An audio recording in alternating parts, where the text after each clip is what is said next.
I've been on the road as a tour manager for 36 years, and I spend a lot of my time sitting at my desk waiting for the phone to ring or for another email to come in. So I've always found some other little craft or kept sketchbooks to keep my time. This is a kind of a culmination of everything that all of us have done on the road together as a touring team. As we were trapped at work, I always called it our golden cage because we would be stuck at a Ritz-Carlton and we would just hang out and listen to music and draw and make art to pass the time. I knew these guys as friends and artists way before we were tour managers together.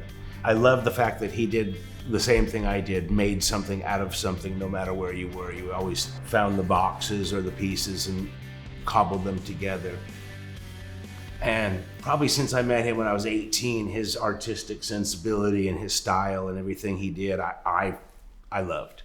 I thought it was great. Graphically, you were cool and you did great stuff, and then you were doing records. You added to records too. You did the graphics on that first Brad record. He gave me my first professional job on his Brad record. He did the disc design. Cary and I worked together on the road with Neil Young for years and years together. Regan and I did the same thing.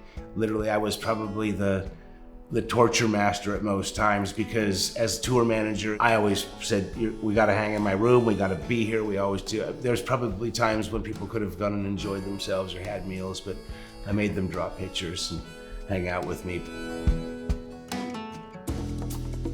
I started filming a lot of stuff with my phone and getting into motion graphics, and I spent a lot of my time doing that on the road. Unplug that. I ended up getting this little corridor in my area of the gallery here. So the piece that will show, and it's something that both of the guys reacted to, and it was a little advertisement I made for the light rail here in Seattle. I love the piece. So this was an uncommissioned piece. Sound Transit didn't call you. That's right. But they will.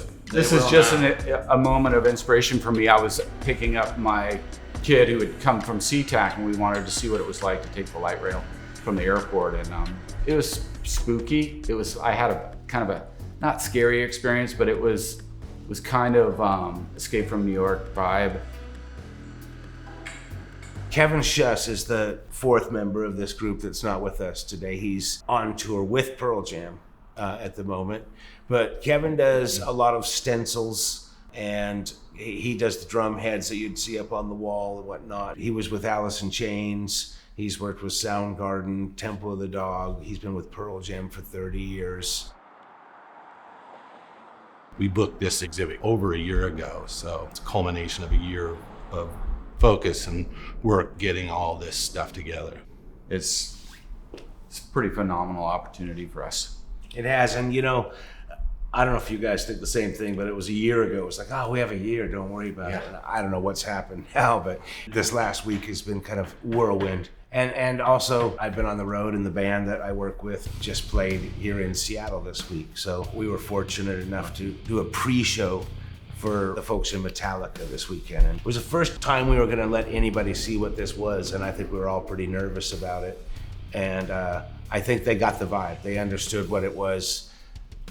My stuff, as you might see, isn't technically amazing, but it's the idea of where I am when I do it and how I do it. And if you were wondering where anybody's toilet paper went during the pandemic, I took all the rolls and hoarded them.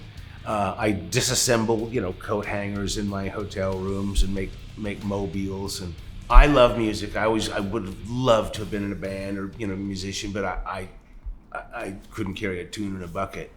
But I was good at organizing things and getting people places. And I'm also good at getting them there in a good mood and not letting them see the sweat and the stress. I was doing a lot of sketching and drawing people and photographs I've seen, and just practicing in my sketchbook drawing faces and portraits mainly. And I went and saw the Basquiat show in LA, kind of inspired by that. He used a lot of oil pens in his work. And so I bought some oil pens and started working with them, and that just kind of fed into Oh, I think I'll do portraits of my friends for this show. And it just brought so much joy to the dark, dreary, rainy winter days here last winter. And that kind of creative inspiration just lasted for like 3 months doing these paintings. So that's how they came about. I don't have a choice. I make these robots and these crazy things because I start thinking about them, then I start dreaming about them, and then I have these panic attacks that I'm going to try to make it and it's not going to be what I think it's going to be, and then I just have to sit down and do it. So I would drive myself nuts if I didn't just keep making stuff. I would like to see it grow into something where there's a bunch of roadies and a bunch of roadie art and history, and because attached with each roadie is all these stories and objects that go along with who they are and the bands that they work with and their history, which to me, as you get older, the stories and the history is what really intrigue me and stay with me the most. There's no stopping. It's my passion. So yeah, I'm going to continue to do it, and I can't imagine life without it. The Golden Cage Trapped at Work runs now through October 13th.